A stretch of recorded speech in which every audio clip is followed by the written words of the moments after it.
I'm about to show you the exact training for my $8,000 mastermind that took one of my closers from a 20% close rate to an 81% close rate. Most closers, when they're trying to get better at sales, they hyper fixate on just reframes, scripts, just trying to find the magical words or just watching bullshit on Instagram. I can speak for me personally. When I was stuck at 30K per month, I knew all the words to say, I knew all the reframes. What helped me get to $60,000 per month plus in commissions was how I was showing up on the sales call. So what I did to really break through that plateau of the 30K to get to the 60 is I created a system called the alter ego effect. Now this was popularized by Todd Herman, but I crafted like what he taught in my own experience to something that will actually help closers that you can start using this on your sales calls. Now, people have paid thousands of dollars to get this information, and if you actually use it, you will get results. So pay attention, take notes, and let's dive into the training. All right, so in this training, we will be talking about your alter ego, what it is, and how do you use it to your advantage to become a $50,000 per month closer. Now, this is something that I've really utilized for me once I hit the sticking point of making around 30K or so like per month. Of like my biggest problems that I faced was not being able to push as much as I needed to get certain people across the line because it didn't really feel much more like myself. So the alter ego, like a person that you create that you can step into, is a really great way that you can address this specific thing, right? And it's really a shortcut to transformation. Okay, so we'll go through exactly what it is and we'll cover all of that here. Okay, so first things first, the alter ego effect, right? By yours truly. Okay, now if you want to understand more about this and you want to read into it, a book I recommend that dives deep into this is by the person who helped Kobe Bryant create his alter ego, the Black Mamba, which I take a lot of inspiration from, is Todd Herman. He has a book called The Alter Ego Effect, which is where I got a lot of this information from, and then from my own personal experience as well. Okay, so let's go ahead and dive in. Okay, so what is it?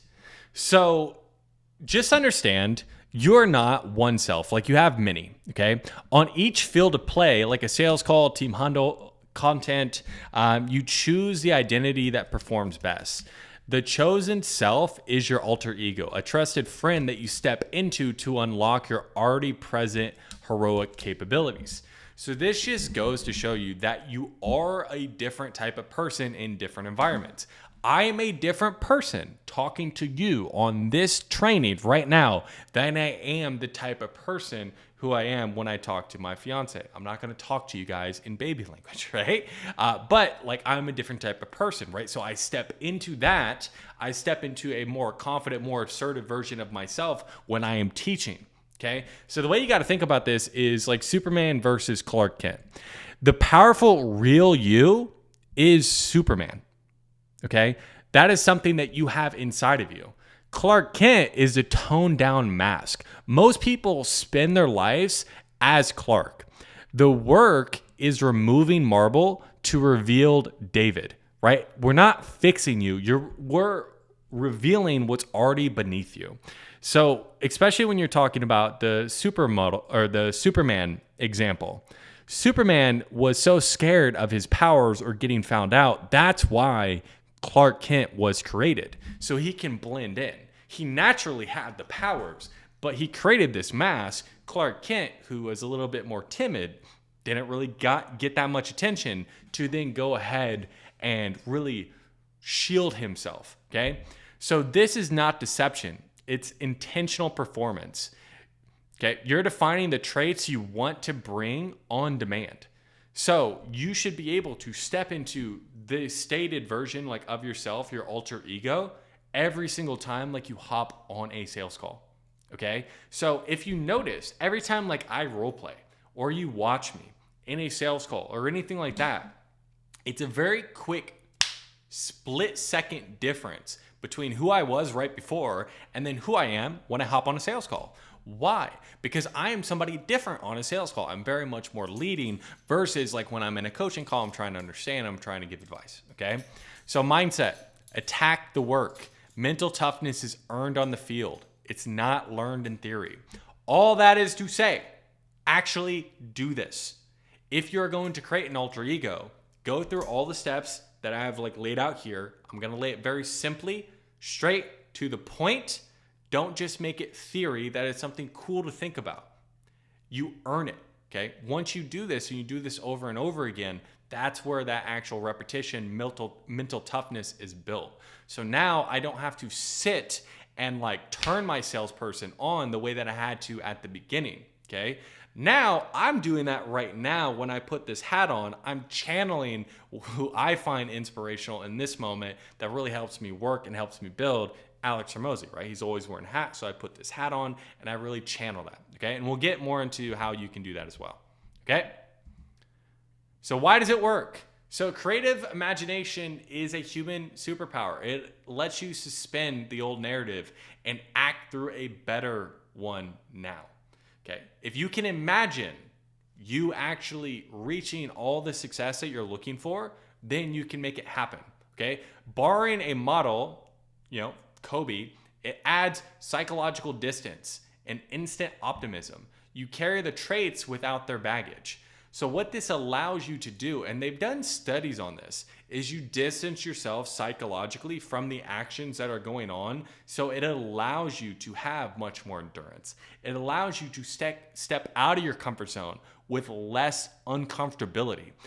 One study that they did is with children, and they had them do hard tasks. One set of children pretending to be Batman, and then one set of children, they didn't tell them to do any pretending. Okay, the children, obviously who were pretending to be Batman, did much better, were much more willing to go through discomfort because Batman was willing to go through discomfort. And I know we like to think we're much more evolved, but it's the same thing. It's just how our brains work. So it allows you to distance yourself from the hard work you're doing and be more optimistic and show up more the way that you want to be. So another one is enclothed cognition. So wearing, holding a totem, glasses, ring, a bracelet, a hat, measuring shifts, grit, precision, confidence. Your totem is a trigger that snaps you into the role. So all a totem is something you either wear, you touch, that puts you into that alter ego you want to be. For me, right now, I'm wearing this hat because I'm getting a lot of work done. The last few weeks, I'd spent a lot of 12-hour days. This is outside of my norm of working on administrative stuff for 12 hours. So who am I going to tap in? Someone who's aspirational, who does that stuff. So every time I'm doing the work, I have the hat on. And it gives me that extra little boost because I'm no longer being myself. I'm stepping into a new identity. Okay. So here are examples. So Kobe Bryant, he had the Black Mamba. Okay. So what was it? It was a cold, calculated assassin persona for basketball. Now, why did he create it? He created it because, like, in his personal life, he faced a lot of media scrutiny. The Mamba allowed him to separate Kobe, like the man who's going through all the scrutiny, who's going through all the legal cases, and Kobe, the competitor. So he could still perform on the court. So on the court, Mamba meant killer instinct, mental toughness. Okay? Marshall Mathers, Eminem, Slim Shady. Like, what was it? It was a dark, provocative, satirical rapper persona. So he created Slim Shady to channel like raw anger, absurd humor, controversial topics without filtering himself. It gave him permission to explore ideas behind what he would do everyday personality-wise. So again, it creates distance. So then you can step out of what your comfort zone is. Muhammad Ali, okay? So what was it? It was a brash, poetic, unshakable champion identity. Ali created the greatest as a public persona to intimidate opponents and inspire fans. It wasn't just confidence. It was about a consistent mental anchor for peak performance and self-belief. So he stepped into the version of himself of him being the greatest. Okay, Bo Jason, okay? So versus like Bo. So he had two versions of himself. Who he was when he was on the actual field. Okay, NFL, MLB, he wanted to be aggressive. He wanted to be a competitor. Jason was just his everyday self. Why? The alter ego gave him psychological separation needed to actually handle extreme pressure. It's two professional sports, so he wasn't carrying it home with him. Okay, so it allows you to separate from the hard work, the stress of what you're doing, and allows you to perform much better because you distance yourself from the actual pain. Okay. So the model, here's what you'll build, okay? So first and foremost, we need to pick a field of play. So for us, it is for salespeople, okay? Now, we are going to be shifting other people's identities. So we need to be able to shift into an identity that is much better at doing that. So we need to identify moments of impact. Like, how are we opening, getting into pain, money, objections, close. Name the enemy. The enemy is a story that trips you up. Whether you're people pleasing, you have a fear of pushing price or pushing people on objections. So you design the alter ego who wins in those moments. That's how you go from your ordinary self to your extraordinary self, okay? That's how you do it. You have to find your field of play, which for us, it's going to be on sales calls. What are the moments of impact that you struggle with the most? What is the enemy that helps you or stops you from actually doing the things we know we need to do? And then we're crafting an alter ego around it who actually wins in those situations. Okay, so here's our step-by-step how to build your 50,000 per month Black Mamba closer. Now, I used a Black Mamba because Kobe Bryant, for me, in terms of work ethic, is a very aspirational figure. That's why I have the Mamba mentality here, okay? But here's the thing. If he does not pique your fancy, you just have to find somebody who's aspirational to you. There's times where I would really step into my mentor at the time, right? My sales mentor, like the person who was coaching me. So if you want to use me, you definitely can. I'm not saying you have to. Or somebody that you find aspirational that has the traits that would make you a better salesperson, okay? So first and foremost, we need to define our field of play and our scorecard, okay? So where do we need this the most? Now, are you doing a lot of outbound or is it mostly just like inbound calls? Okay, so we gotta define it. If we wanna be doing both, we wanna make as much money as possible, it should be both. Okay, what's a win? 60% close rate? Is it a certain commission target? What is actually a win for us? So write 2 short lists, okay? Once and don't once. For me, relentless, never tired, okay? What did I not want? Okay, cuts corners or gives up on people. Okay, now I'm going to give you a worksheet that asks you all these questions. I just want you to understand all of it.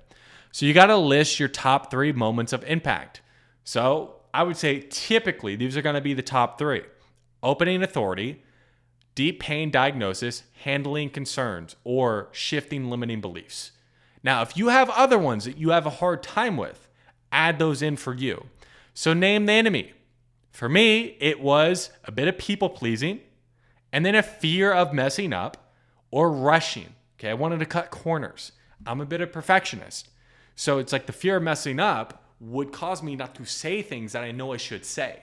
But when I'm channeling the person I need to be, right, the Black Mamba closer, he didn't have that fear. He didn't care if he messed up. He's going to win by sheer grit. Okay, so then from there, you choose an aspirational model. Real or archetype. For example, Kobe's Black Mamba, the surgeon, ice water captain. You want to go ahead and create, and it can be a fictional character. Whatever it is, you can craft your own fictional character, whether it be like a comic book character or you completely make it up yourself. It could be the future version of yourself that you feel is going to act the exact way that you want to act. You go ahead and you give it a name. Okay, so that way you can at least aspire and look up to it. You want to make it more real. So you want to have 3 to 5 traits that you need on a call that this aspirational figure has, okay? For me, calm intensity, surgical curiosity, conviction, finishing strong. The quote that always popped into my head, just with anything. Let's say I had a good week, or let's say I had a good fucking day. I smacked back 4 or 5 deals, okay? And I can actually, yeah, maybe we'll look it up now, right? Or no, I don't have the sound on. But when Kobe Bryant was in the finals, and somebody asked him after they had won the first 2 games, "Hey, you don't look happy. What's going on?" He goes, "Job's not finished yet." So if my goal is to hit 50K per month, 60K per month, 70K per month, and I had a good week, job's not finished. I'm not satisfied. I'm not rushing. I'm finishing strong. Okay. So then from there, after you understand what's an aspirational figure for you, whether it's made up, whether it's real, okay, you have the 5 traits, give it a name, and then a micro origin story. So for me, it was the Black Mamba closer. Now, what is your origin story? Again, it doesn't have to be something super long. 90 seconds is really whatever you need. Is you want to draft a how and why this identity was forged. So for me, it was born from too many almost, forgot to finish. Almost hitting 50K per month. Almost breaking the records. Almost this, almost that, almost closing that person. Didn't finish. For me, that was the big thing I needed to drill in my head. Okay? So we think and we act through stories. So crafting a story of why this person is the way that they are. That's what helps us step into that person because we understand their background. So write a 1-line mission. I protect the prospect's future from indecision and finish the game. So I'm protecting them from indecision and finish the game. Okay? So have a 1-line mission. That way you can really just summarize what the aspirational figure that you're stepping into, what is their mission? Why are they here? Why do they do what they do? And it should be something that is strong. So rules for the identity, okay? So what is their posture like? What is their face? What is their voice? Do they have any certain types of phrases? What rules do they follow? Okay?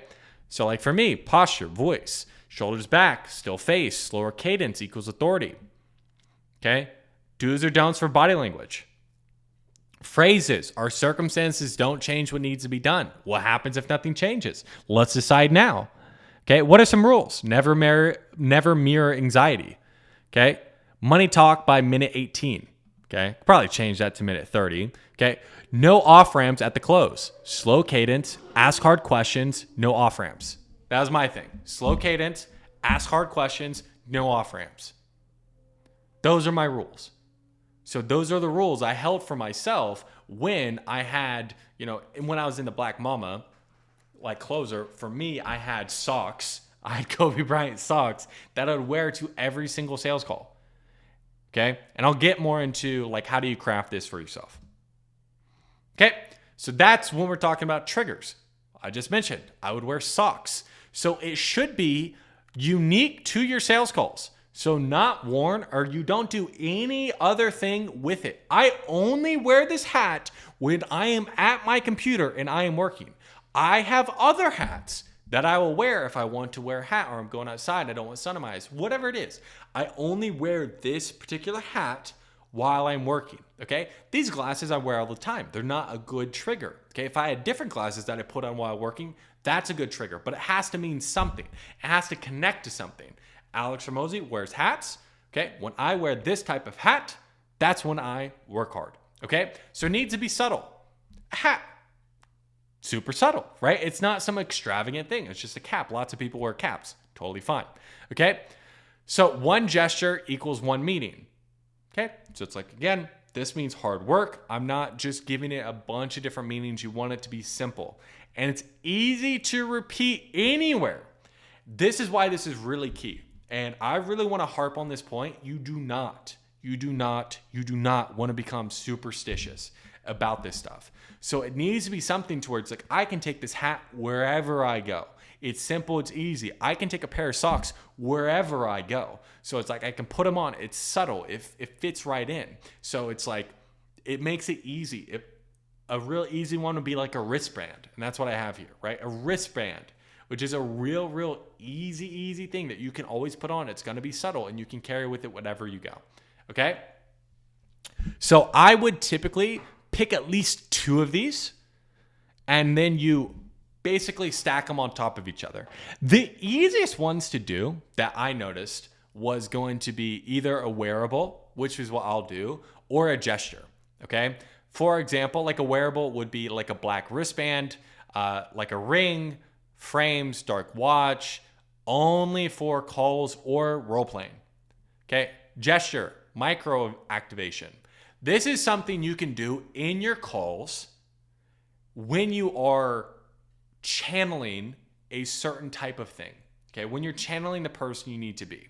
If you notice when I am on my calls versus when I am talking here, or where I'm answering, coaching sessions, or I'm answering that. One thing I do when I'm actually on my calls or when I'm talking to people is I grab a pen and I undo it and I put it back together. Now, why do I do that? Because what I did is, like, Matt Ryder was, especially, very early on in my sales career, was a very aspirational figure for me. So what he did is he would always shuffle cards. I can't shuffle cards, but it helped. He said it helped keep his mind occupied. So for me, I started, just to mirror that type of thing, I started undoing my pen and redoing my pen. And again, especially when I know things are tough or I'm hitting a tough part of the conversation, this is something that you can do.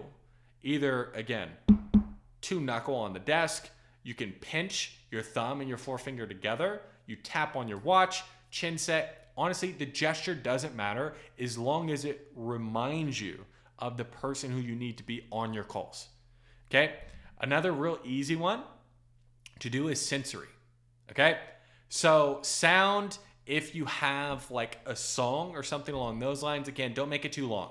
You don't want to be super superstitious about this. Scent, tiny peppermint citrus swipe. Actually, what I would highly recommend, okay, if you're going to do scent, this is something I learned from Jordan Belfort. Okay, these boom boom sticks, to where you can train yourself to where every single time, like, you get into you're about to hop onto a call, you're stepping in, you're putting on, like, whatever is your wristband, your socks, whatever it is, right before a call, you get this little bit of like peppermint like in your nose, and it helps you get into the flow state. Okay, that's another easy thing you can do. Taste, again, you can use gum for calls. I don't really recommend using gum for calls because it makes you sound like right? So probably not the best, but that's the only thing I can think of as an example for taste. Okay, so verbal cue. This is a 3 to 6 word script you whisper. Black Mamba on, finish. Calm, surgical, decide. Okay, 3 to 6 words. Right before you hop on the call, take that deep breath in, hold it for a little bit, blow it out. Okay, Black Mamba on, finish. Okay, then you hop on your call. Okay, visual cue. You can also, if you have like something that is you only have it to where you're taking sales calls, you can go ahead and do that. Okay, typically a lot of things like I would do is I would set reminders on sticky notes and I would put it up there as more of like a visual cue to remind myself to slow down. Only have one reminder if you're going to do the visual cues, because what can happen is like now you have like 10 reminders over your computer and not super great. Okay, so activation ritual. Okay, wearable on, 1 breath in, 4 seconds, hold for 2, out 6. Posture set. Okay, tall, shoulders heavy. Whisper cue, hop on Zoom call and open the call. So again, put the socks on, put the hat on.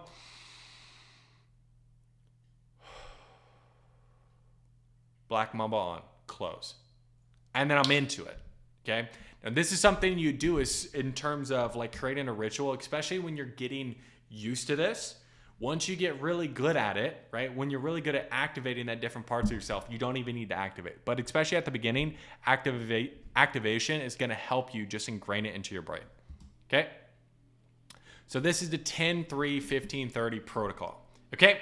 So 10-second power up before the call, like I always said, okay, put on the trigger, breathe in once, say your cue. Now, things you can do in the call, touch trigger, you can use a 1-word cue, slowly nod, whatever it is. If you have like a trigger, like you said you created, either for me, it's the pen, I'll start undoing the pen and redoing it. That is a trigger for me that like, okay, like I'm stepping into the sales version of myself. Okay, you can do different triggers like we talked about, either like a tap, you can either like touch a certain part, scratch your chin, whatever it is that really reminds you to really stay in to the alter ego that you're creating. Okay, so these are going to be at tough moments. Okay, if you ever get rattled in a call, you can have a reset. So this is something to where it really helps me at the beginning when I had a harder time dealing with like the back and forth with the butting heads or whatever it would be, is if you are feeling either like your emotions getting high, like you're getting angry, or you don't know what to do, you don't know where to go, have a 15-second reset. Now, it doesn't have to be 15 seconds. I put 15 seconds here to like exaggerate it a bit, but even if it's 5 seconds, like be silent, look as though like you're searching for something to say. Like breathe in, cue the line in your head, and then speak. So just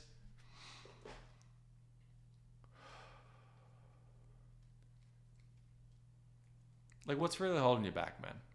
Like that allows you to reset. It also gives them a little bit of a breath of fresh air.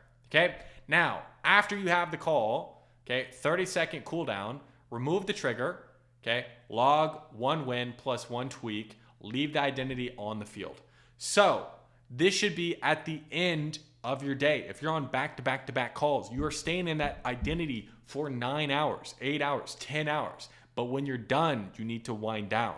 What did you do well while you're into that identity? What do you need to tweak? Okay, it's always about really giving yourself feedback and having a feedback loop to where you're constantly improving. Okay, why are triggers important? Okay, the item you wear becomes a shortcut to a trait. Confidence, precision, whatever it is. It's a trigger. Okay, smells trigger things. Wearing something triggers it. It's really, really easy to shortcut you feeling that certain emotion. Really, you're shortcutting your brain. Okay, state-dependent performance. Repeating the same rituals puts your brain back in a high-performing state fast. So if I wear something on every single call, it's more likely I'm going to be the same way in every single call. So it helps you be a high performer. Okay, implementation intentions. A concrete when X then Y plan lowers hesitation. IG, if you get pushback on price, you pinch and you ask a consequence question. What happens if you don't do anything about this, right? So it's like, let's say, for example, for me, I got pushback, okay? Then I'm going to undo and redo my pin, and then I'm going to ask the question I need to ask. It gives you something to where it's like, it's just concrete. When you get pushback, you do this thing.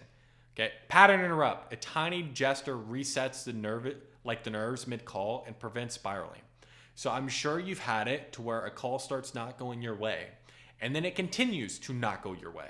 So what this does is it interrupts your pattern of this call not going well, and it gives you the confidence to turn it back around. And this also gives you consistency under pressure. Shared triggers lets a whole team execute the same standards reliably. Okay, so it allows you to be more consistent under pressure. So when to take triggers off. So right after each call, remove the wearable, log 1 win, 1 tweak, and then say session complete.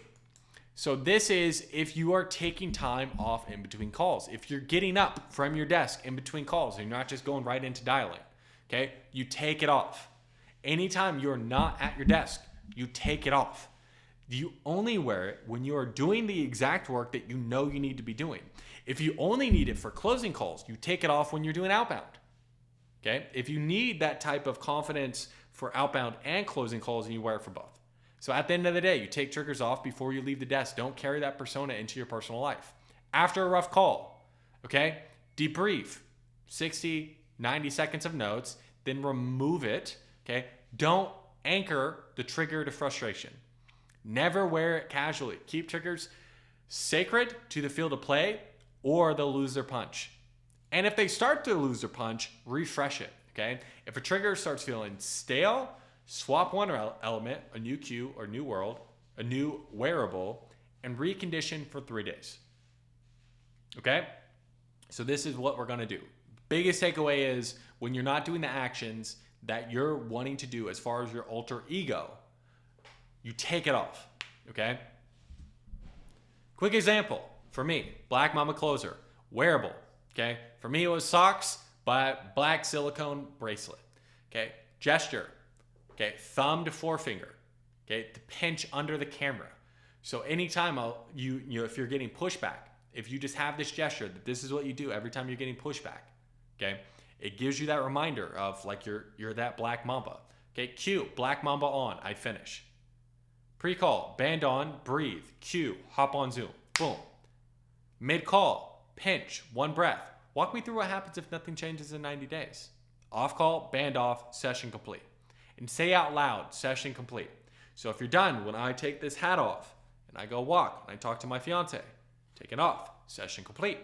Okay. Now I'm not going to say that because I'm talking to you and I'm still doing the session. Okay. So, but it gets you into the state of when I have this on, I'm stepping into the person who I need to be. Okay. So this is how you can condition it for 7 days. Okay. So day 1 and 2, get 10 reps in a day. So real easy thing you can start to do is you can do it in the mirror. Okay. Wearable on, breathe, cue line, and read through 2 tough questions out loud. Or whatever it is that you're struggling with right now. I just put 2 questions out loud, but whatever it is like you're struggling with, put that in here, okay? So day 3 to day 4, role play objection rounds, use the 3-second snap after each pushback. So again, if you have a different cue, okay, that you have like when you're on the call, okay, if it's the pin, if it's a snap, whatever it is, you're gonna go ahead and use that there. But on the objection handling rounds, you're going to be wearing your bracelet. Let's say that's what you're wearing or whatever it is. Okay. Days 5 and 6, you go through the full protocol. Okay. Track if you use the snap at least once. Okay. Are you actually using it in your calls to remind yourself to be a certain type of way? Day 7, review recordings, write 3 Mamba behaviors you kept, 1 that you'll add next week. Now, again, if yours isn't the Black Mamba, put in whatever it is. But this is an example of how you condition it over 7 days. Okay, now here is the worksheet that I want you to go ahead, and this is how you craft your own. Okay, so I go through each part. Okay, what is your field of play? Example, are you just doing it on Zoom calls? Are you doing it on outbound? Where do you need this? Like, what's your scorecard? What are you looking to achieve? Okay, so for me, right, 50K per month, 60K per month, 80K per month. What is it? What are the moments of impact? Okay. Where do you need this the most? Okay. Is it opening authority, deep problem? Okay. Budget, objections, decision. Where do you usually stall? What are the common objections or moments where performance drops? So what are your wants? Okay. What are the characteristics? What are your don't wants? The mission, superpowers. Okay. What is your mission statement? I protect prospect's future from indecision. Okay. What is a statement? Why does this person exist? Why does your alter ego exist? What are the 3 to 5 superpowers? Curiosity, intensity, conviction, time pressure, decisive, leadership. Okay. What are the superpowers that they have that we want to tap into? So who's your inspiration? Okay. Real or fictional? Again, you can create it. And if you want to, you can go to ChatGPT, right? And list out like, hey, I want these type of traits. Who is an inspirational figure that fits all of this? And then you can sit there and watch a fucking hour YouTube video about that person's life. I'm sure it's there. And then you can really ingrain that into your brain. Okay. So like that's if you don't have somebody like already. Okay. What traits are you taking from them? Okay. That should line up to the superpowers that you're wanting. And then how does this apply to sales? Okay. Okay, so name it. Okay, the adjective, archetype closer. Mine was the Black Mamba closer. Surgical Mamba, the Ice Water Wolf, the Titan closer. Okay, it doesn't need to be all this. It can just be Titan closer. Okay, simple. What is the origin story? Why was this identity born? What pain and problems was it created to solve? And then the totem. Like, what's your totem? Okay, what's your wearable? Like, what are you going to have that helps you get into this state? Okay, so you should put 2 of them, whether it be something you wear, whether it be smell, sight, hearing, put 2 of them on that helps you get into that state. And then what's your activation ritual? And then what's your line? Okay, Mamba lock in. Okay, then we're building the behavior pack. So what's the posture? What phrases? Okay. For me, who do you need to become? Right? I say that all the time. Like that's my salesperson phrase. Okay. Non-negotiable rules. Okay. Money talk by 30 minutes. Never give up on a close. Practice modes. Okay. what can we do to make it to where we're showing up automatically? Okay, what's the action plan? Can we watch recordings and ask, what would alter ego do here? Write notes. Okay, this is what I would do all the time, is I would go back and I would review recordings and be like, okay, what would Marco do here? Or whoever alter ego, like what would Matt do here? Like whatever alter ego like I'm tapping into, I would do it to make sure like it ingrained in my brain. Okay, and what's the immersion technique action plan? Role play as your alter ego, full posture, voice, attitude. Okay, what's your ground punching trigger? Okay, or touch totem, is it breathe? Mission statement out loud. This is the one I recommend. It makes it really simple. You touch it, you breathe, and you just say it. You get into that state, and then you go. Okay, what's your comeback line? For me, who do you need to become? What do you need to do? Whatever it is, to where it's like, that's your line to go ahead and help you. So go ahead, make a copy of this, craft your alter ego, and then start really stepping into that when you're on the calls. I promise you, it will make a big difference. This is a way to really shortcut a lot of the things that we are looking to do in terms of having the authority, having the confidence. If we're able to step into somebody who has that confidence, it allows you to shortcut it. Okay? Let me know if this training has been helpful.